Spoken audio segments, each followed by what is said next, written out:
Hi, நான் அருணா பேசுகிறேன். இன்றைக்கி அருணா வீட்டிலேருந்து என்ன பார்க்க போகிறோன்னா பானிபூரி. வாங்க எப்படி செய்யலான்னு பார்க்கலாமா? அதுக்கு தேவையான திங்ஸ் 4 உருளைக்கிழங்கு எடுத்துக்கோங்க. அதை பாயில் பண்ணி ஸ்கின் ரிமூவ் பண்ணிவிட்டு நல்லா மேஷ் பண்ணிக்கோங்க. நான் இன்றைக்கி ரெடிமேட் பூரி தான் யூஸ் பண்ணுறேன். நல்லா மேஷ் பண்ணியாச்சு. இப்போது நம்ம இது கூட 1/2 teaspoon garam masala, 1/2 teaspoon red chilli powder, இந்த பொட்டேட்டோக்கு தேவையான உப்பு ஆட் பண்ணிக்கோங்க. இப்போ இதை நல்லா மிக்ஸ் பண்ணிக்கோங்க. நல்லா மிக்ஸ் பண்ணி ஒரு ஓரமாக வச்சுருங்க. இப்போது பானிபூரி தேவையான ஆனியன் கட் பண்ணிக்கோங்க. 3 பல்லாரி எடுத்திருக்கேன், கொஞ்சமாக மல்லி செடி எடுத்திருக்கேன், 2 ஹேண்ட்ஃபுல் மின்ட் எடுத்திருக்கேன், 2 க்ரீன் சில்லி, 1 இன்ச் ஜிஞ்சர் எடுத்திருக்கேன். இப்போ ஒரு மிக்ஸி ஜார் எடுத்துக்கோங்க. எல்லாத்தையும் 1 by 1 போட்டுக்கோங்க. நெக்ஸ்ட்டு 2 க்ரீன் சில்லி இது உள்ளே போடுங்க. அப்புறம் 1/2 லெமன் ஜூஸ் புழிஞ்சிக்கோங்க. இதிலே புழிஞ்சி விட்டுக்கோங்க. இப்போ இதுக்கு தேவையான சால்ட் ஆட் பண்ணிக்கோங்க. லைட்டாக வாட்டர் ஆட் பண்ணிவிட்டு நல்லா ஃபைன் பேஸ்ட்டாக அரைச்சிக்கோங்க.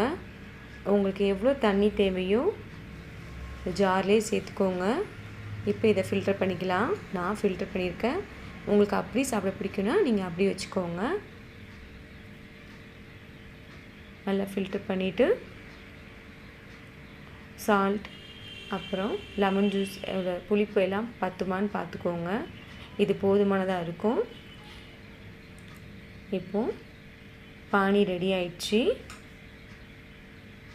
எல்லாமே கரெக்டாக இருக்குது. உங்களுக்கு இன்னும் ஸ்பைசி வேணும்னாலும் நீங்கள் ஆட் பண்ணிக்கோங்க. ஆனால் இதுக்கு சரியான ஸ்பைசி 2 க்ரீன் சில்லியே போதும்.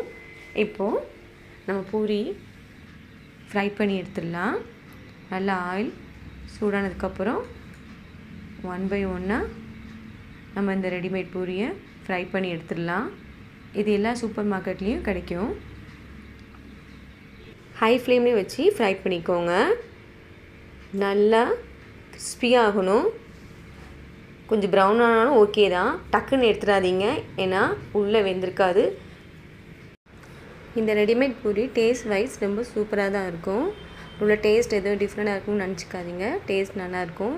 இது இருந்தால் ஈஸியாக உங்கள் கிட்ஸ்க்கு நீங்கள் பானிபூரி செஞ்சு கொடுத்துடலாம். இப்போ நல்லா ஃப்ரை ஆயிடுச்சு. இதை எடுத்துகிட்டு நான் நெக்ஸ்ட்டு பேட்சும் ஃப்ரை பண்ணி எடுத்துடலாம். இப்போ பானிபூரி ஃப்ரை பண்ணி வச்சுட்டு தேவையான அளவு இதை இப்போ நம்ம சர்வ் பண்ணிடலாம். ஒரு பூரி எடுத்துக்கோங்க. அதில் ஆனியன் மசாலா பானி ஆட் பண்ணி ரொம்ப சூப்பராக டேஸ்டியாக சாப்பிடுங்க. இது நம்ம வீட்டிலே செய்கிறதுனால ஹெல்த்தியாகவும் ஹைஜீனிக்காகவும் இருக்கும். உங்கள் கிட்ஸுக்கும் வீட்டில் உள்ளவங்களுக்கு செஞ்சு கொடுத்து நல்லா என்ஜாய் பண்ணுங்கள். உங்களுக்கு அருணா வீடு சேனல் ரொம்ப பிடிச்சிருந்துச்சின்னா சப்ஸ்கிரைப் பண்ணுங்கள், லைக் பண்ணுங்கள், பெல் ஐக்கானை கிளிக் பண்ணுங்கள், கமெண்ட் பண்ணுங்கள், ஷேர் பண்ணுங்கள். இந்த வீடியோவுக்கு லாஸ்ட்டாக சாக்லேட்டோட லிங்க் கொடுத்துருக்கேன். அதையும் பார்த்து கிட்ஸுக்கும் உங்கள் வீட்டில் உள்ளவங்களுக்கும் செஞ்சு கொடுங்க. ரொம்ப என்ஜாய் பண்ணுவாங்க. எப்போவுமே ஹோம்மேட் சாக்லேட் ஒரு ஸ்பெஷல் தானே, செஞ்சு கொடுங்க. தேங்க்யூ.